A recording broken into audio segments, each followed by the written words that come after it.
University మంచి భవిష్యత్తు కోసం తెలుగు విద్యార్థులు ఇష్టపడే యూనివర్సిటీ. కాల్ 9059052378 9059052379.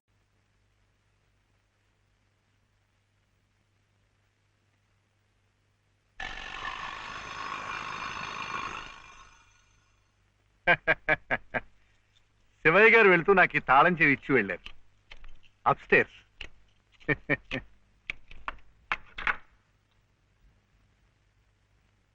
ఏమిటో ఆల్చిప్పలా అలసిపోయినట్టున్నారు పాపం. కాఫీ టీ ఏమైనా? షూర్. మంచిది.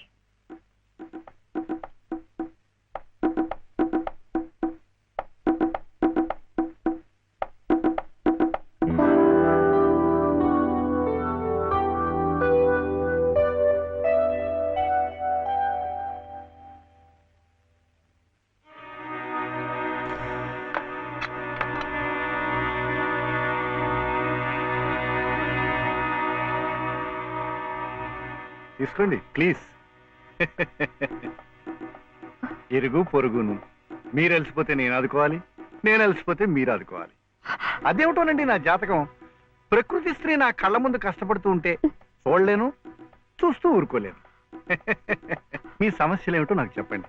ఆర్థిక సమస్య, దాంపత్య సమస్య, ఏ సమస్య అయినా తీర్చగలను, న్యాయం చేయగలను. మీ సహకార సానుభూతి నాకే అక్కర్లేదు, వెళ్ళండి.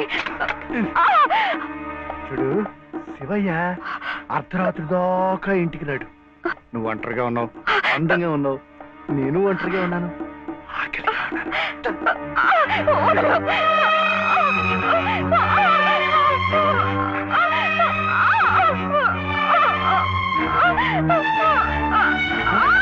ఉన్నాను. ఏమైందమ్మా? ఇప్పుడు కనిపిస్తుంది, వెనకాల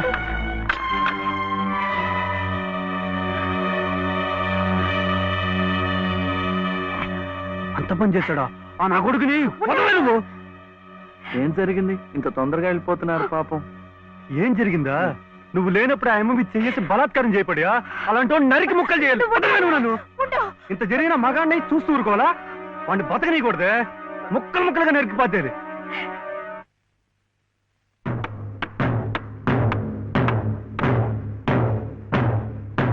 ఎలా శివయ్య అడుగు నేర్పారు కానీ కొట్టడం కదా.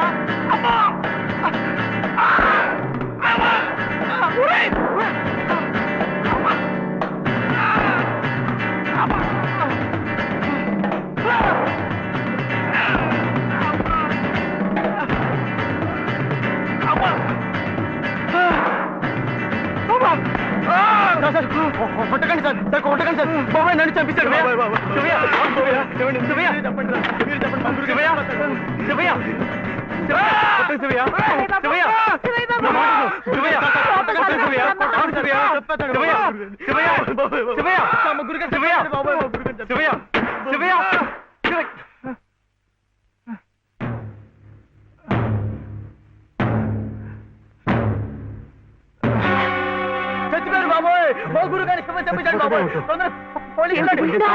పనిచేశారండి.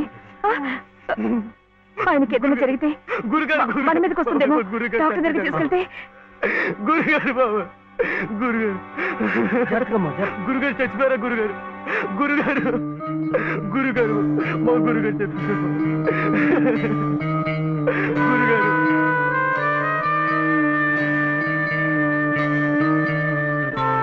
డాక్టర్ గారు, డాక్టర్ గారు నమస్కారం అండి. నమస్తే. నేను మా ఎదురింటి మీ ఆడపైన. బా ఇక్కడ కాదయ్యా, ఇక్కడ ఇక్కడ.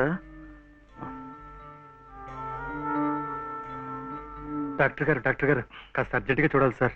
ఏం జరిగింది? అది మెట్ల మించి దిగుతుంటే కాలు జారిపడ్డారు. నేనే కొట్టానండి. మీరా? నేను లేనప్పుడు. అది కదండి, రెండో అంతస్తు మేడ.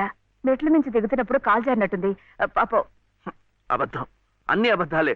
నేనే కొట్టానండి. వీడు చాలా తప్పు చేశాడు కదు వెంకటస్వామి, అందుకని నేనే కొట్టా. ఏమిటండి మీరు కాసేపు నోరు మెదుపుకుంటూ ఉంటారా? నిజం ఏమిటో అడుగు వెంకటస్వామి. శివయ్య ఇంటికి పద. నువ్వు కూడా ఏమిటి నిజం ఏమిటో చెప్పండి. ఇక్కడి నుంచి పద, అక్కడికి వెళ్ళి మాట్లాడుకుందాం. ముందు నువ్వు వెళ్ళు శివయ్య, అక్కడికి వచ్చి మాట్లాడతాను కదా. నువ్వు వెళ్ళు.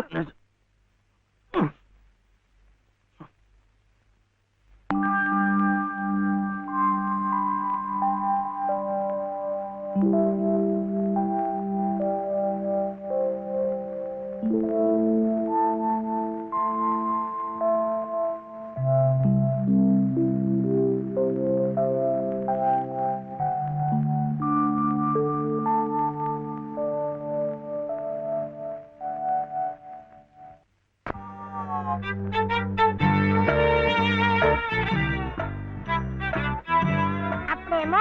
ఒకసారి ఒక అబ్బాయి వాళ్ళ అమ్మ దగ్గర వెళ్ళి నాకు ఒక రూపాయి అడిగాడు.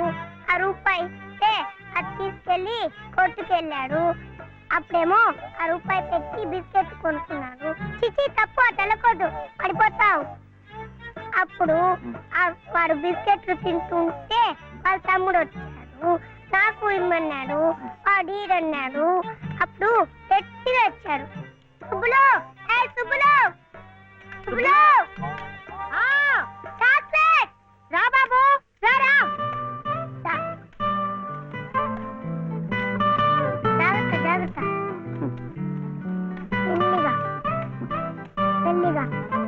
లల్లలాలే లాల, లల్లలాలాల, లల్లలాలే లాలే లాల, లల్లలాలా. ఏ మర్చిపోయా నువ్వు? ఆడదానికి పని ఎప్పి చెప్పి నువ్వు కూని రాగాలు తెస్తున్నావు. అరే నిన్నేనయ్యా, ఏందట గ్యాస్ పైన సోడా బుడ్లా పోతున్నావు? రాసేవాయి బాబు, నువ్వే న్యాయం చెప్పు. నా మెళ్ళో తాళిపొట్టు కట్టింది ఈ పెద్ద మనిషేగా. ఏమిటి, ఎందుకు కట్టాట? నన్ను అడగవే, నేను చెప్తాను. మధ్యలో ఆయనే అడిగేది. ఏ ఆయన లలితమ్మ మెళ్ళో తాళి కట్లా? ఏం శివయ్య బాబు, నాకు నీడగా ఉంటానని, తోడుగా ఉంటానని నా మెళ్ళో తాళి కట్టి నువ్వేందయ్యా చేస్తుంది? నన్నిట్ట పని మీద వదిలేసి నువ్వు దర్జాగా కూర్చుంటావా? ఊరి మీద పెత్తనాలు కడతావా? ఏం శివయ్య బాబు, మొగుడంటే ఇదేనా చేయాల్సింది?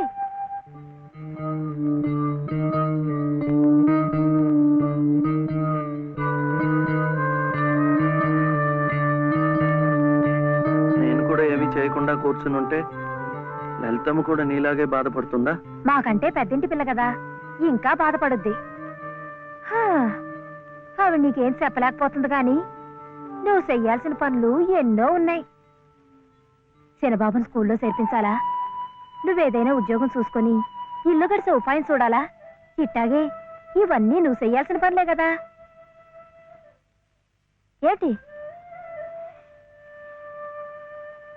ఎక్కడికి? బాబుని స్కూల్లో చేర్పించడానికి. నిజం? అది రైట్ అయిన పని. ఆ వెళ్ళాల్సింది ఇట్టా కాదు. సుబ్బులు, ఇవిగో కొబ్బరికాయలు, నీతో చిల్లరా.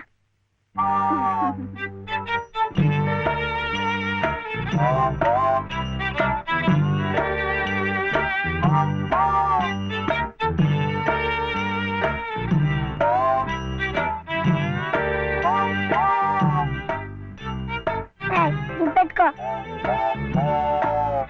పెట్టుకున్నావా? ఈ డ్రెస్ లో శివయ్య ఎలా ఉన్నాడు బాబు? బాగున్నాడు. ఏయ్ అప్పు, తీసుకెళ్ళకూడదు, ఇప్పుడు గడుగే. చూడు శివయ్య బాబు, బాబుని స్కూల్లో చేర్పించావనుకో, బెజవాడ కనకదుర్గమ్మ పేరుతో ఓ కొబ్బరికాయ కొట్టే. ఏమిటి, నీకు మంచి ఉద్యోగం దొరికిందనుకో, మధుర మీనాక్షి పేరుతో ఆ రెండోది కొట్టే. నీ మొదటి సంపాదనలో లలితమ్మ గారికి తెల్లసేరు కొన్నావనుకో, ఆమె కళ్ళల్లో సంతోషం సిందిపోద్ది. అంతే, ముచ్చటగా ఈ 3 కొబ్బరికాయలు కొట్టేస్తే ఆమె మెళ్ళో 3 ముళ్ళు ఎందుకేసావో అర్థమైపోద్ది.